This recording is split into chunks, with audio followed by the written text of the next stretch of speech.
स्वागत है आपका एक बार फिर से। तो इंट्रोडक्शन में हमने देख लिया था क्रोमेटोग्राफी का कि क्या होती है क्रोमेटोग्राफी। सारी उसकी बेसिक डिटेल्स थी और उसकी हिस्ट्री थी, और साथ में मैंने आपको बताया था कि किस तरह से जो क्रोमेटोग्राफी की जाती है, क्या तरीका रहता है, क्या अलग अलग तरीके रहते हैं। तो इन सभी चीज़ों के बारे में हमने पिछली वीडियो में बात की थी। तो अगर आपने वो वाली वीडियो नहीं देखी है तो जाकर उसे चेक कर लेना। मैंने प्लेलिस्ट बना रखी है, तो आप जो है लाइन टू लाइन जो है हर वीडियो को देख सकते हो। तो क्रोमेटोग्राफी चल रहा है हमारा, ये हमारी यूनिट नंबर 3 का हमारा चैप्टर है, ठीक है, क्रोमेटोग्राफी। तो इसमें काफ़ी अलग अलग टेक्निक्स है क्रोमेटोग्राफी की, तो उन सभी के बारे में तो बाद में बात करेंगे। तो पिछले वीडियो में हमने इंट्रोडक्शन जान लिया था क्रोमेटोग्राफी का, और आज हम जानेंगे इसका प्रिंसिपल कि किस तरह से ये काम करता है। बेस्ट तो मैं आपको बता ही चुका हूँ कि किस तरह से काम करता है, तो अगर आपने वो वाली वीडियो नहीं देखी तो जाके देख लेना। इससे आपको एक बेसिक आइडिया हो जाएगा कि क्रोमेटोग्राफी की कैसे जाती है, क्या होती है और क्यों की जाती है। और साथ में हमने इसकी हिस्ट्री देखी थी, ठीक है, कि किस तरह से साइंटिस्ट ने जो एक्सपेरिमेंट किया था और क्रोमेटोग्राफी का जो कॉन्सेप्ट था वो उन्होंने किस तरह से बताया था, ठीक है। तो जाकर उस वीडियो को देख लेना, उसके बाद ही ये वाली वीडियो देखना। तो आज हम बात करेंगे प्रिंसिपल के बारे में कि किस तरह से जो क्रोमेटोग्राफी है वो काम करती है, किस प्रिंसिपल पे काम करती है। साथ में हम इसके टाइप्स भी जानेंगे कि कितने टाइप की होती है हमारी क्रोमेटोग्राफी। और फिर जो है हमारी जो अगली वीडियो आएगी उससे हम जो एक एक करके सारे जितने भी टाइप्स हैं उन सभी को हम डिफाइन करेंगे एक एक करके। तो सारे के सारे इंपॉर्टेंट है, तो उन सभी के बारे में बाद में बात करेंगे, ठीक है। लेकिन आज हम बात करेंगे पहले प्रिंसिपल के बारे में, किस तरह से काम करता है, किस प्रिंसिपल पे काम करता है क्रोमेटोग्राफी। चलिए, तो पहले मैं क्रोमेटोग्राफी का आपको थोड़ा सा और बता देता हूँ कि मान लीजिए कि यहाँ पे हमें कोई सैंपल दिया हुआ है, यानी कोई एक्सट्रैक्ट है हमारा।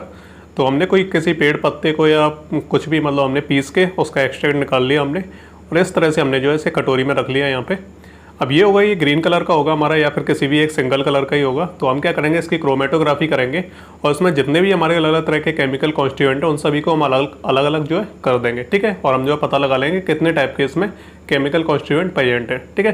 तो हम इसकी जब क्रोमेटोग्राफी करेंगे तो इसमें क्या अलग अलग टाइप के कलर निकलेंगे, और उन कलर के बेसिस पे हम जो उनका एनालिसिस करेंगे, और फिर हमें पता चल जाएगा कि कौन कौन से इसके अंदर केमिकल कॉन्स्टिट्यूएंट प्रेजेंट है। तो इस तरह से तो क्रोमेटोग्राफी की जाती है, और ये जो प्रिंसिपल है इसी के ऊपर बेस है, ठीक है, कि किस तरह से जो है क्रोमेटोग्राफी की जाती है। जितने भी हमारे सैंपल में कंपोनेंट हैं अलग अलग तरह के, तो किस तरह से हम उन्हें सेपरेट कर सकते हैं, अलग अलग उन्हें कर सकते हैं, उनके बारे में हम एनालिसिस कर सकते हैं, ठीक है। तो यही हमारी बेसिक जो क्रोमेटोग्राफी होती है उसका प्रिंसिपल है। लेकिन इसमें जो प्रिंसिपल है इसमें दो चीज़ें आपको ध्यान रखनी है, दो आपको जो फेज है वो आपको याद रखनी है। एक तो स्टेशनरी फेज, एक मोबाइल फेज, ठीक है। तो जो प्रिंसिपल रहता है क्रोमेटोग्राफी का, तो उसमें हम क्या करते हैं कि जो एक सैंपल में जो अलग अलग टाइप के जो कंपोनेंट्स हैं उन सभी को हम सेपरेट करते हैं। तो यही हमारी क्रोमेटोग्राफी होती है। और ये जो सेपरेशन का जो तरीका रहता है इसमें हमारे दो फेज रहते हैं, एक स्टेशनरी फेज रहता है, एक हमारा मोबाइल फेज रहता है। स्टेशनरी फेज का मतलब होता है कि इसमें जो एक फेज होता है हमारा स्टेशनरी वाला, तो इसमें क्या है कोई भी मूवमेंट नहीं होती है, वो क्या हमेशा जो स्टेडी रहता है, यानी एक ही जगह पे जो सेट रहता है। और ये जो मोबाइल फेज होता है ये हमारा मूवमेंट करता है, ठीक है। तो मान लीजिए ये हमारा स्टेशनरी फेज है। इस तरह से हम एक ट्यूब लेते हैं, इसमें क्या है हम कुछ ऐसा भर देते हैं, जैसे चूने का एग्जाम्पल मैंने आपको पिछले वीडियो में बताया था, तो हमने चूने को इसमें भर दिया, तो हमारा स्टेशनरी फेज हो गया। और वो क्या है एक ही जगह पे रुका रहेगा, वो क्या है मूवमेंट नहीं करेगा। और जो मोबाइल फेज होगा वो हमारा मूवमेंट करेगा, ठीक है। तो मोबाइल फेज का मतलब है कि वो मूवमेंट करेगा, यानी कोई भी लिक्विड हम ऊपर से डालेंगे तो वो क्या है ऊपर से जाता हुआ और नीचे होकर निकलने लगेगा, तो वो हमारा मोबाइल फेज हो गया। तो दो फेज पे ये काम करती है जो क्रोमेटोग्राफी रहती है। तो बस आपको ये दोनों फेज ही याद रखने हैं, और जितनी भी हमारी क्रोमेटोग्राफी की जितनी भी टेक्निक्स होंगी इन्हीं फेज के ऊपर जो है वो काम करेंगी। हम क्या है बस फेज अलग अलग लेते रहेंगे, यानी स्टेशनरी फेज में हम कहीं लिक्विड ले लेंगे, कहीं सॉलिड ले लेंगे, ठीक है। और या फिर मोबाइल फेज में हम लिक्विड गैस या सॉलिड हम जो है यूज कर सकते हैं, ठीक है। तो आपको दोनों फेज याद रखने हैं। हर क्रोमेटोग्राफी की जो टेक्निक होती है अलग अलग टाइप की, तो उन सभी में जो फेज वगैरह चेंज हो जाते हैं, ठीक है। तो किसी में हम सॉलिड लेते हैं, किसी में लिक्विड लेते हैं, तो बस ये चीज़ आपको ध्यान रखनी है। तो स्टेशनरी फेज तो हमारा स्टेशनरी रहता है, ठीक है, जो हिलता नहीं है, यानी मूवमेंट नहीं करता है बिल्कुल भी। और जो हमारा मोबाइल फेज रहता है, ठीक है, तो वो हमारा लिक्विड गैस कुछ भी हो सकता है, ठीक है। तो इसमें हम क्या करते हैं कि ये जो है मूवमेंट करता है हमारा। तो जैसे स्टेशनरी फेज तो आपका एक ही जगह पे रहेगा, और मोबाइल फेज होता है वो क्या हमारा मूवमेंट करता है। ऊपर से हम जो लिक्विड या फिर गैस हम कुछ भी जो ऐड करते हैं वो क्या यहाँ से मूवमेंट करती हुई नीचे होकर निकलने लगती है। तो ये जो प्रिंसिपल है क्रोमेटोग्राफी का बस यही है, दोनों फेज आपको याद रखने हैं। चलिए और थोड़ा सा इसके बारे में जान लेते हैं। तो separation of the sample component is based on the difference in the rate of migration among the components, ठीक है। तो इसका मतलब होता है कि हमने कोई सैंपल ले लिया, ठीक है, हमने कोई एक्सट्रैक्ट निकाल लिया किसी प्लांट का, हमने वो सैंपल ले लिया। अब इसमें क्या है एक सैंपल में अलग अलग तरह के कंपोनेंट होंगे, काफ़ी सारे अलग अलग तरह के कंपोनेंट होंगे। तो हम जो है ना किस तरह से सेपरेट करेंगे, ठीक है, यानी क्या जो प्रिंसिपल है किस प्रिंसिपल पे हम इन्हें सेपरेट करेंगे, कैसे हम इन्हें सेपरेट करेंगे। ठीक है, तो जो सेपरेशन रहता है जो कंपोनेंट्स का, यानी जितने भी इसमें कंपोनेंट है, अगर हम उन्हें सेपरेट करना चाहें तो वो किस हिसाब से, यानी किस बेस पे होंगे, तो वो होंगे हमारे on the basis of rate of migration. ठीक है, तो रेट ऑफ माइग्रेशन का मतलब होता है कि इसमें जितने भी कंपोनेंट होंगे तो इन सभी की जब हम जो क्रोमेटोग्राफी करेंगे तो इसमें क्या होगा कि जो रेट ऑफ जो माइग्रेशन रहता है, यानी हम क्या है यहाँ पे एक तरह की हम टेस्ट ट्यूब ले लेंगे। ठीक है, यानी एक तरह की ट्यूब रहती है, टेस्ट ट्यूब नहीं बोल सकते इसे। तो हम क्या करेंगे, इसमें क्या है जो एनालाइट है, जो सैंपल है हमारा, वो इसमें रख लेंगे हम यहाँ पे हम ऊपर रख लेंगे और ये हमारा स्टेशनरी फेज हो जाएगा। चूना वगैरह हम कुछ भी ले सकते हैं यहाँ पे। ऊपर से जब हम मोबाइल फेज डालेंगे, इसमें कोई लिक्विड वगैरह या गैस हम कुछ भी डालेंगे तो वो क्या करेंगे कि ये जो यहाँ पे जो एनालाइट प्रेजेंट है, जो सैंपल है हमारा, तो वो उसके साथ मिक्स होकर क्या है धीरे धीरे करके ये नीचे की तरफ जाने लगेगा, यानी मूवमेंट करने लगेगा। ठीक है, तो जो रेट ऑफ माइग्रेशन है कि इसमें कुछ जो कंपोनेंट होंगे वो क्या काफ़ी तेज़ी से जो इसके नीचे से निकलने लगेंगे बाहर, कुछ जो कंपोनेंट होंगे वो क्या काफ़ी स्लो निकलेंगे इसमें से। ठीक है, तो रेट ऑफ माइग्रेशन के ऊपर डिपेंड करता है। ठीक है, तो जितने भी हमारे कंपोनेंट होंगे सैंपल के अंदर, तो अगर हम उन्हें सेपरेट करेंगे तो उनकी रेट ऑफ माइग्रेशन क्या है, यानी कितनी जल्दी वो यहाँ से जो है बाहर निकलने लगते हैं यहाँ पे। ठीक है, तो इस चीज़ के ऊपर ये डिपेंड करता है, तो ये चीज़ आपको ध्यान रखनी है। सेकंड हम बात करें तो in chromatography substances are separated due to their relative affinities for stationary and mobile phase. ठीक है, तो इसमें जितने भी कंपोनेंट होंगे तो वो किस तरह से जो है निकलेंगे बाहर, यानी उनका जो क्या तरीका होगा, क्या सेपरेशन का तरीका होगा, तो ये जो है उनकी जो रिलेटिव जो एफिनिटी रहती है उसके ऊपर भी डिपेंड करता है कि अगर जो कंपोनेंट है वो हमारे स्टेशनरी है, ठीक है, तो वो क्या काफ़ी स्लो इसमें से बाहर निकलेंगे। तो वो अगर मोबाइल फेज में है तो वो क्या काफ़ी जल्दी इसमें से निकलने लगेंगे। ठीक है, तो ये इस चीज़ के ऊपर भी डिपेंड करता है कि हमारा जो कंपोनेंट है, जितने भी कंपोनेंट इसके अंदर प्रेजेंट हैं, तो वो क्या है स्टेशनरी फेज वाले हैं या फिर क्या है मोबाइल फेज वाले हैं, तो उसके हिसाब से भी इनकी जो रेट ऑफ जो सेपरेशन रहती है वो इसके ऊपर डिपेंड करती है। ठीक है, तो ये भी इसका एक प्रिंसिपल है जो आपको याद रखना है। साथ में हम यहाँ पे एक और फॉर्मूले की बात कर लेते हैं कि the distribution of component of a mixture between the two phases is governed by the distribution coefficient. ठीक है, तो एक डिस्ट्रीब्यूशन कोफिशिएंट रहता है जिसमें क्या अलग अलग फेज रहते हैं हमारे। ठीक है, तो उसके ऊपर क्या एक फॉर्मूला होता है हमारा, तो जो K होता है हमारा डिस्ट्रीब्यूशन कोफिशिएंट, तो वो होता है हमारा concentration of component in the mobile phase upon concentration of the component in stationary phase. ठीक है, तो अगर हमारा जो डिस्ट्रीब्यूशन कोफिशिएंट है तो वो क्या हमारा इन्वर्सली प्रोपोर्शनल होता है concentration of component in the stationary phase. ठीक है, तो अगर ये ज़्यादा होगा, कंसंट्रेशन अगर ज़्यादा होगा स्टेशनरी फेज में कंपोनेंट्स का, यानी जो भी हम कंपोनेंट को जो है सेपरेट करना चाह रहे हैं अलग अलग, ठीक है, तो जो हमारा डिस्ट्रीब्यूशन जो कोफिशिएंट होगा वो कम होगा। अगर डिस्ट्रीब्यूशन कोफिशिएंट ज़्यादा होगा तो हमारा जो कंसंट्रेशन होगा कंपोनेंट का किसी सैंपल के अंदर, तो वो हमारा कम होगा। ठीक है, तो ये चीज़ आपको ध्यान रखनी है, यही हमारा प्रिंसिपल और इसी के प्रिंसिपल पर ये काम करता है। चलिए अब हम बात कर लेते हैं टाइप ऑफ क्रोमेटोग्राफी की। क्रोमेटोग्राफी कितने टाइप की होती है, तो अभी हम टाइप के बारे में बात कर रहे हैं, बल्कि और इन्हें हम डिफाइन करेंगे अगली वीडियो से। ठीक है, तो उसमें हम एक एक करके जितने भी टाइप रहते हैं सभी को हम डिफाइन करेंगे।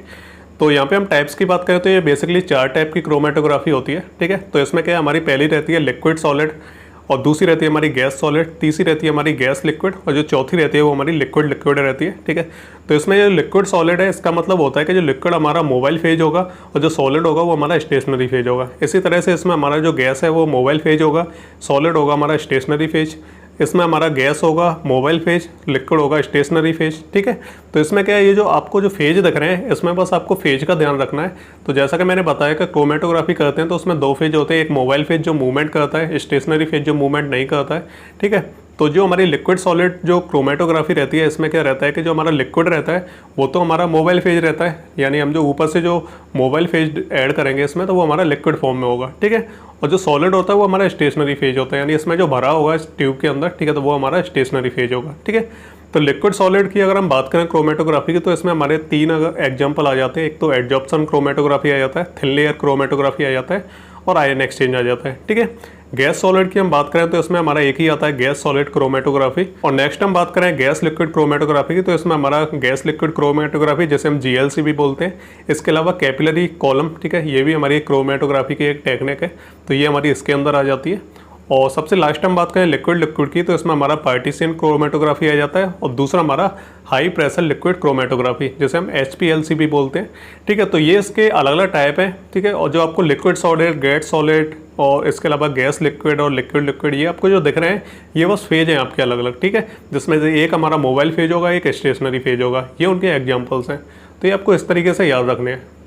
चलिए अब बात करते हैं मेथड ऑफ सेपरेशन की, कि सेपरेशन किस तरह से किया जाता है। ठीक है, तो ये जो टेक्निक होती है क्रोमेटोग्राफी, तो इसमें क्या है जो रेट ऑफ जो कंपोनेंट रहती है, यानी सेपरेशन की जो रेट ऑफ सेपरेशन रहता है तो उसके ऊपर ये डिपेंड करता है। तो कोई भी मिक्सचर जिसकी हमें क्रोमेटोग्राफी करनी है, जिसके हमें कंपोनेंट को सेपरेट करना है, तो इसमें आपको दो चीज़ें लेनी है, ठीक है। तो एक तो रहेगा हमारा मोबाइल फेज रहेगा, एक हमारा स्टेशनरी फेज रहेगा, ठीक है। तो दोनों चीज़ें आपको ध्यान रखनी है। स्टेप की हम बात कर लेते हैं तो बिल्कुल सिंपली मैंने आपको कल भी बताया था किस तरह से किया जाता है कि इस तरह से एक ट्यूब ले ली जाती है, उसके अंदर हमारा एक फेज होता है जिसे हम स्टेशनरी फेज बोलते हैं। अब वो कुछ भी हो सकता है, हमारा लिक्विड या फिर सॉलिड, कोई भी फेज हो सकता है। और एक हमारा मोबाइल फेज होता है। हम क्या करेंगे, ये जो स्टेशनरी फेज है इसके ऊपर जिसका हमें क्रोमेटोग्राफी करनी है उस एनालाइट को इसके ऊपर रख देंगे, ठीक है। और उसके बाद क्या होगा, हम ऊपर से जो है मोबाइल फेज को ऐड करेंगे। तो वो लिक्विड हो सकता है, सेमी लिक्विड हो सकता है, या फिर हमारा गैस हो सकता है।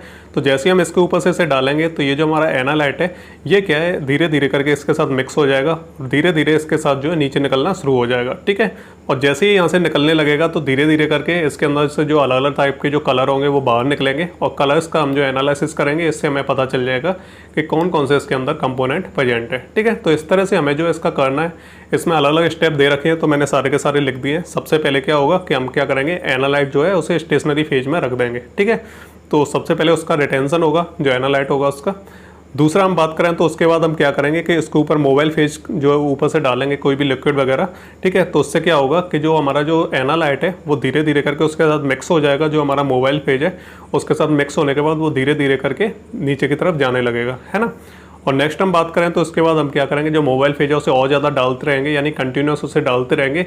इसके बाद क्या होगा, जो एनालाइट है वो धीरे धीरे करके नीचे होकर निकलने लगेगा, जैसे हम एल्यूट बोलते हैं, ठीक है। उसके द्वारा ये निकलने लगेगा। और सबसे लास्ट हम बात करें तो जो हमारा एल्यूट निकलेगा, और एल्यूट में क्या अलग अलग तरह के कलर्स होंगे, हम उनका जो है क्वांटिटेटिव और क्वालिटेटिव एनालिसिस करेंगे। इससे हमें पता चल जाएगा कि कौन कौन से कंपोनेंट प्रेजेंट है। तो ये हमारा तरीका रहता है।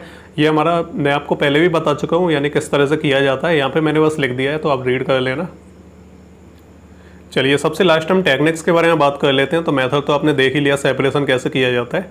टेक्निक की हम बात करें तो इसमें हमारी सबसे पहली जो एडजॉर्प्शन क्रोमेटोग्राफी रहती है, इसमें हम जो स्टेशनरी फेज होता है वो हम सॉलिड लेते हैं, मोबाइल फेज हमारा लिक्विड रहता है। इसी तरह से पार्टीशियन क्रोमेटोग्राफी, इसमें हमारा स्टेशनरी फेज लिक्विड रहता है, मोबाइल फेज भी हमारा लिक्विड रहता है। और नेक्स्ट हम बात करें तो पेपर क्रोमेटोग्राफी, इसमें हमारा जो स्टेशनरी फेज है वो लिक्विड होगा, और जो मोबाइल फेज है वो भी हमारा लिक्विड होगा।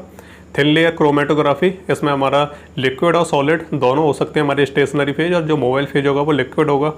गैस लिक्विड क्रोमेटोग्राफी में हमारा स्टेशनरी फेज लिक्विड होगा, और जो हमारा मोबाइल फेज है वो गैस रहेगा हमारा। नेक्स्ट हम बात करें गैस सॉलिड क्रोमेटोग्राफी, तो इसमें हमारा जो स्टेशनरी फेज है वो सॉलिड होगा, और जो मोबाइल फेज है वो हमारा गैस होगा, ठीक है। और सबसे लास्ट हम बात करें आयन एक्सचेंज क्रोमेटोग्राफी, तो इसमें जो हमारा स्टेशनरी फेज होगा वो सॉलिड होगा, और जो मोबाइल फेज है वो लिक्विड होगा। तो बस कहने का मतलब ये है, सीधा सीधा मैंने आपको पूरा इंट्रोडक्शन बता दिया है, इसका प्रिंसिपल भी मैंने आपको बता दिया है, और साथ में इसके हमने टाइप्स भी देख लिए, कितने टाइप की क्रोमेटोग्राफी होती है। तो बेसिक जो जितना भी रहता है वो सारा मैं आपको बता चुका हूँ, ठीक है। आपको बस इसमें जो प्रिंसिपल है उसमें आपको बस इतना ही ध्यान रखना है कि जो भी हम टेक्निक यूज कर रहे हैं तो आपको उसमें स्टेशनरी फेज जो क्या लेना है और मोबाइल फेज उसमें क्या लेना है, तो वो चीज़ फिक्स रहती है हमारी। एडजॉर्प्शन में जो है स्टेशनरी फेज हमेशा सॉलिड ही लेना है आपको, और मोबाइल फेज है वो हमारा लिक्विड ही होगा, ठीक है। तो बस ये चीज़ आपको ध्यान रखनी है, यही हमारा प्रिंसिपल होता है। इसी के बेस पे हम जो सेपरेशन टेक्निक्स का यूज करते हैं और सेपरेट करते हैं जितने भी हमारे कंपोनेंट रहते हैं एक सैंपल के अंदर। तो ये जो बेसिक इंट्रोडक्शन है, ठीक है, क्रोमेटोग्राफी का, वो मैं आपको करा चुका हूँ। प्रिंसिपल और टाइप मैंने आपको बता दिए, सेपरेशन टेक्निक भी मैंने आपको बता दी, किस तरह से जो है सेपरेशन किया जाता है।